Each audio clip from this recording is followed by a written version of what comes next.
He spent his whole life believing that weak people should stay hidden, while the strong lived under the sunlight. Ignored by everyone, Teru accepted being invisible, until one night, he accidentally discovered the terrifying secret of the most perfect girl in school. The beautiful, rich, untouchable Saionji Rei was secretly fighting gangs, smoking at night, and living a completely different life behind everyone's backs. Now the loneliest boy in school is being forced to stay by her side 24 hours a day to keep her secret safe. But the more time they spend together, the more he realizes something terrifying. At first, Teru thought that living beings had their own way of dividing habitats. The weak hid in the grass, while the strong walked proudly under the sunlight. Next, a scene was shown in the classroom where some boys were talking among themselves. One of them commented that Kenta had brought a game to school. Another boy said that if it was Yamasan, he probably wouldn't notice. A third exclaimed excitedly, and the first suggested that they play after class. Teru was sitting silently at his desk until he suddenly called out, "Hey!" Addressing those boys with a tense expression, he stammered that he also played that game a lot, that he had already completed it 4 times, and that he had reached the maximum level. One of the boys turned toward Teru, muttered an awkward reply, and then looked away again. Panicking, Teru sat down with trembling hands while the boys mocked him, saying that nobody had asked him to show off and that they had clearly heard him. Another boy wondered out loud if Teru wanted to join the conversation, but another dismissed the idea and said there was no way they would include him. The boy sitting in front of Teru told him to know his place. With a tense expression, Teru thought about the division of habitats as a way for the weak to protect themselves. The scene then changed to 10 years later. A school building appeared, and Mikageteru was playing a video game at his desk while some boys beside him talked among themselves. One said that the game he had recently bought was really fun. Another asked if it was the horror game they had talked about earlier, and the first confirmed it. The second complained that he hadn't been able to sleep because of it, and the first mocked him for ignoring his girlfriend again just to play. The conversation was interrupted when someone pointed at Saionji Rei. The students around her reacted by saying that she looked perfect that day as well. One student identified Saionji as the daughter of an extremely wealthy Sabatu family. Another mentioned that she had ranked first in the class on the last mock exam. Teru watched silently while more students commented that she had apparently won first place in the city karate tournament and that she excelled both academically and athletically, describing her as the definition of a perfect, beautiful girl. Teru thought that he already knew that, because it was like that every morning. A student called out to Rei asking for help with math, and Rei replied that she would study complex numbers with Sato-san. The students then excitedly asked her about love letters, house parties, choir competitions, and help with the karate club. Rei calmly responded to each of them, telling them to leave their schedules on her desk, accepting an invitation to a house party, and saying that she was writing a reply to Shimiken's letter. Teru wondered if Rei was like Prince Shotoku, capable of listening to everything at once. And once the crowd around her finally dispersed, Teru sighed and once again thought that the weak stayed hidden in the grass while the strong walked proudly under the sunlight. Then he wondered if the game he was playing was too harsh on solo players. Nearby, some students excitedly suggested adding each other as friends in the same game. Teru, playing silently, thought that he didn't need to be popular, but he wished he had at least one friend to play with. The scene then shifted to a video game store. Teru was sitting alone in front of an arcade machine and thought that he was completely alone in the arcade. After checking his watch, he saw that it was already 10 at night and decided that he would play Zombie and Gun one more time and then go home as the perfect way to end the day. When he approached the game, he noticed that someone was already there and thought it was strange to see a girl there in front of him. He wondered if she was smoking and whether the place even allowed it. He thought she had a striking appearance and noticed that her aim was terrible. Teru tried to give her advice, telling her that she had to press the button and stop the attacks, but she died in the game and then kicked the machine, leaving him shocked. When Teru nervously tried to speak, the girl angrily approached him, grabbed him by the collar of his shirt, and shouted that she had died because of him. While holding him, she noticed Teru's school uniform, suddenly let him go, handed him the game gun, and walked away. Teru had no idea what had just happened. Then he saw an identification case on the ground, picked it up, and realized what it was. Running through the streets, he thought that it couldn't be true, because the person from before looked like someone who belonged under the sunlight. As he kept running, a girl suddenly came out of an alley and crashed into him, apologizing tensely before running away. Moments later, Teru heard shouting as he turned a corner, and was stunned to discover that the girl from before, her face dirty after beating up several boys, was Saionji Rei. Holding her ID card in his hand, he stammered Rei's name. Rei wiped her face and admitted that she had been discovered. Teru, trembling, insisted that he was only trying to return a lost item. Rei coldly observed him and asked with a dead stare if he was the type of guy who knew how to keep a secret. The next scene returned to the school, where Teru was at his desk playing a video game while thinking that he was Mikeage Teru and that he was alive. He thought about how he had accidentally discovered the sensational secret of Saionji Rei and had immediately run away to erase his presence so that she wouldn't find him. He calmed himself by saying that since he had escaped right away, his identity probably had not been discovered, until Rei suddenly greeted him beside his desk, asking if he was Mikeage because she had something to talk about. Teru panicked and insisted that she had mistaken him for someone else. Rei smiled, but moments later she looked furious. She slammed her foot against the wall behind him and demanded to know why he was pretending. She called him by his full name and class. Teru let out a scream of apology. On the staircase, Rei asked why he was apologizing and moved her face closer to his. Trembling, Teru denied telling anyone what he had seen. Rei interrogated him about whether he had told his parents, teachers, or friends, grabbed his face, and forced him to look at her while he thought that his survival instincts were screaming that his life was in danger. Teru worried about someone seeing them at school, but Rei told him that he clearly understood the situation he was in. She warned him that if he told anyone about this, even the slightest bit, there would be consequences.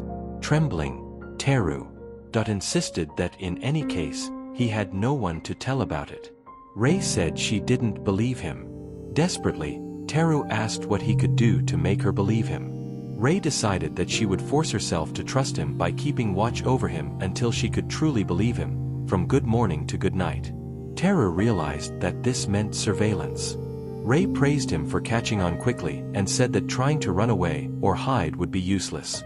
Then she declared that she had already made up her mind and told him that from now on they would get along, calling him Mika-hun. Teru weakly agreed. Later, at the arcade, Teru was shocked to see that Rei had followed him there. Rei confidently stated that she was watching him. Teru noticed that Rei looked striking in that environment. Rei commented that she had observed him all day and realized that he truly had no friends. Her words hurt him. Teru replied that it hurt coming from Saionji-san, who had tons of friends. Rei murmured, "Friends, huh?" Teru noticed that it bothered her and asked what was wrong. Rei brushed it off, but Teru thought the situation felt awkward. Rei then said that the arcade machine wasn't fun and complained that she couldn't hit the target. Teru insisted that it worked fine. Rei got angry and asked if Teru was implying that she was bad at the game. Nervously, Teru denied it while thinking that she was very short-tempered. Rei challenged him to a score competition. After playing, she lost and trembled with frustration. Teru felt guilty because playing in two-player mode was something so new and exciting for him. He revealed that it was the first time he had ever played with someone else. Rei burst into tears, kicking the floor and crying that it was frustrating. Teru thought that she behaved like a creature he couldn't understand and tried to calm her down. Finally, with puffed-up red cheeks, Rei accused him of cheating and asked why she was the one losing. Teru thought she was like a child and asked why she was getting so worked up. Rei admitted that until now, there had never been anything she couldn't do, whether in studying or sports. She grabbed Teru by the shoulder and begged him to teach her the game.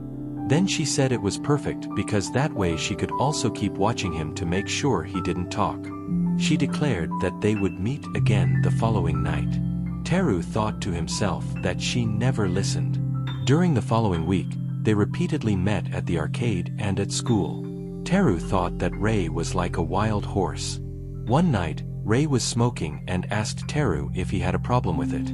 Nervously, Teru denied it. Rei offered him a puff, saying that everyone admired smokers who looked cool.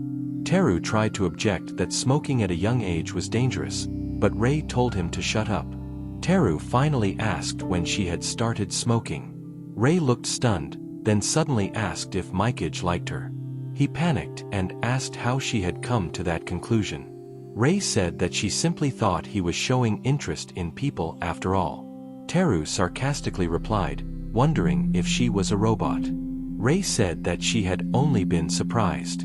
Then Rei admitted that she had started going out at night and smoking after moving up to the next school level. Teru was surprised that she had actually answered him. He asked why she did it. Rei explained that she had grown tired of being the rich and popular girl, always smiling and living up to other people's expectations. Nervously, Teru pointed out that unlike him, she had many friends. Rei snorted, saying that they didn't seem like friends. People were only interested in the status that came with being Saionji Rei. When people place you on a pedestal, the concept of friends disappears. Teru awkwardly apologized for bringing it up and confessed that he didn't know how to respond. Rei said it was fine and that she also didn't know why she had talked so much.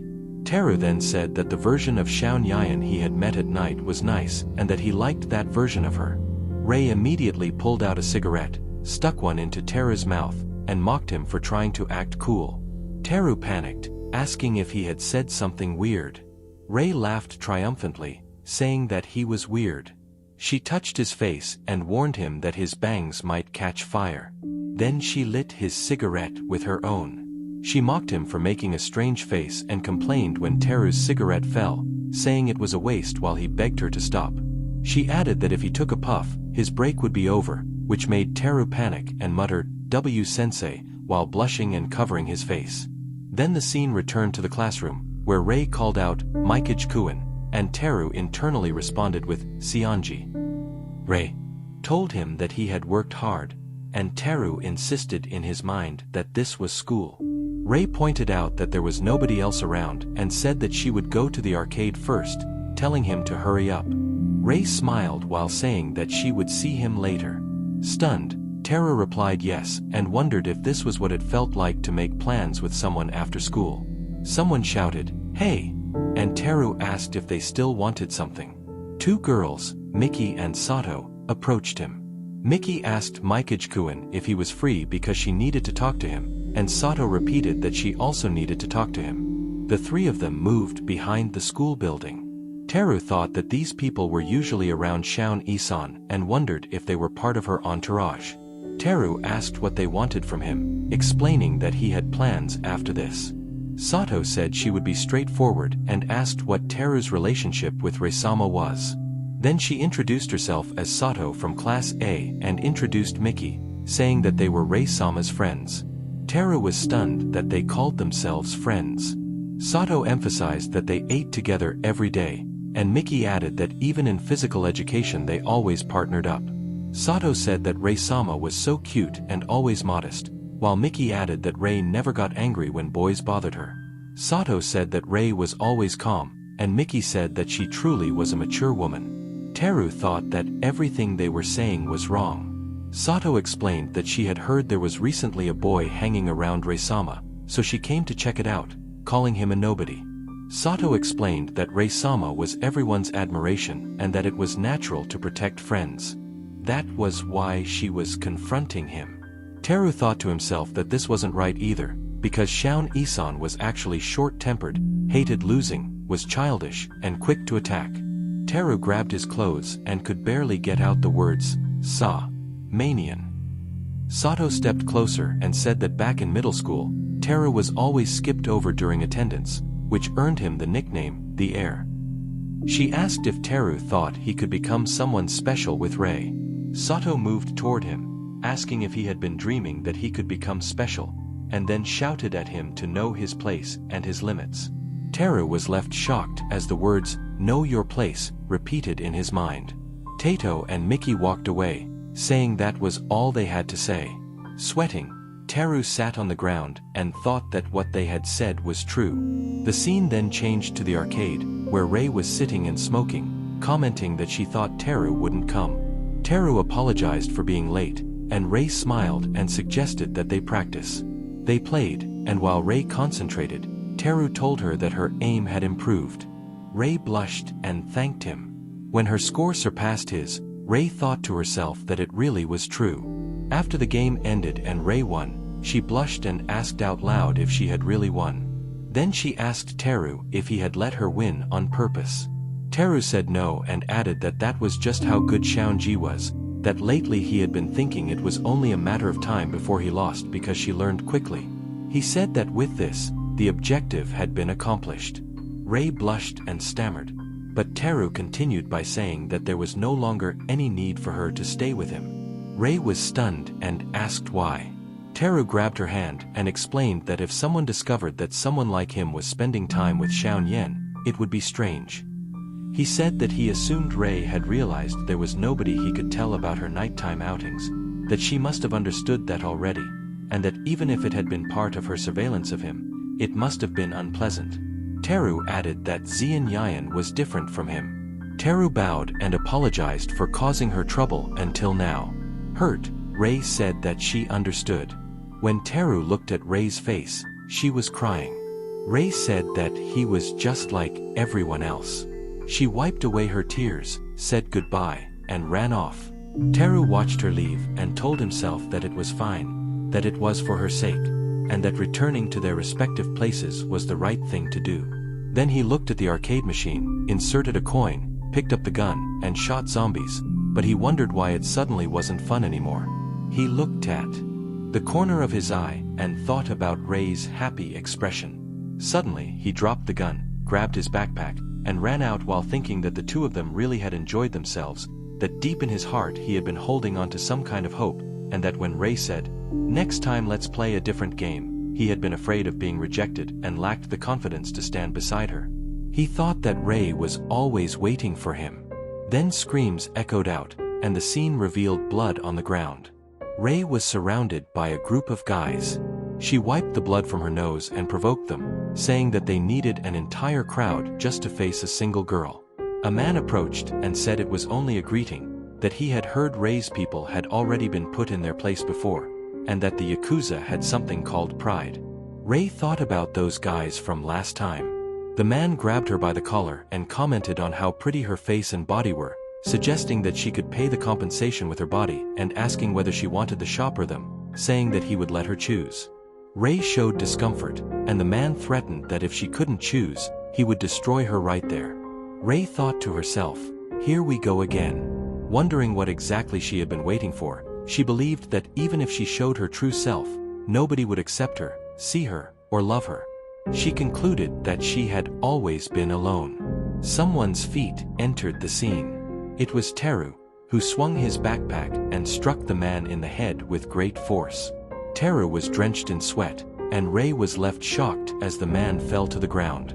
Rei exclaimed, "My Mikage-kun," and Teru asked if Xiaoyan was okay. Rei stammered that she was fine. Teru held out his hand and said that he had called the police and that they had to run quickly. Shocked, Rei let him take her hand, and the two of them ran away together. Rei followed Tanita while they escaped. Later, they were shown again on the street with Teru carrying Rei on his back. Rei complained that she didn't like it, but Teru said there was no choice because she had twisted her ankle and that they had to move quickly before they were found. Teru commented that the rain had stopped. Rei then asked why Teru had helped her, saying that it was only revenge from a fight she herself had started and that it had nothing to do with him. Teru replied that since she was asking why, he would tell her. Xiaoyan wasn't fighting because she liked it at that moment. He mentioned the girl who had come out of the alley with disheveled clothes and said that he thought Rei had been helping someone who had been attacked. Rei admitted that she thought the girl had been assaulted or something similar, and that she got involved because she was more irritated than usual with her elite lady lifestyle. Rei said that she thought maybe she would feel better if she hit someone, and that a perfect excuse had fallen from the sky. She insisted that she had not acted out of justice and said that she wasn't a good enough person for someone to help her. Teru replied with, "Even so." Rei repeated, "Even so." And Teru, blushing, stammered the word, "friend," asking whether someone really needed a reason to help a friend. Rei was stunned and repeated the word, "friend," and Teru confirmed it with a blush. Rei cried while blushing and reminded him that he had said he no longer needed to stay with her. Teru apologized. Rei said that apology wasn't enough repentance. Teru agreed and awkwardly said that he had a racing game to recommend to her. Rei asked what it was about and whether he wanted to play it together. Teru said yes, but Rei at first said no, making Teru react in confusion. Then Rei said she was joking and asked Teru to tell her about the new game tomorrow during lunch break. Teru asked if they would meet on the usual stairs, but Rei said that instead she would go to the classroom. Teru questioned it, and Rei said that she felt like it would be okay if there were friends around. Teru was confused. The scene changed to the school building the next morning. The students were entering when someone called out, "Mikeyun." Teru turned around and saw Rei greeting him with a good morning. Teru jumped in surprise and stammered, asking Shirsan about her outfit. Rei asked if it looked cool on her. Nervously, Teru wondered if it was okay for her to be like that. Rei leaned closer, grabbed his arm, and whispered that since he had made her his friend, he would have to take responsibility, calling it a promise. Rei blushed. Teru also blushed and muttered in confusion. Rei hurried him along so they could go. Flustered, Teru asked if she knew what the proper distance between friends was. Rei demanded to know what he meant by that. Teru quickly said it was nothing. Rei told him to speak clearly and lightly kicked him, making Teru cry out in pain.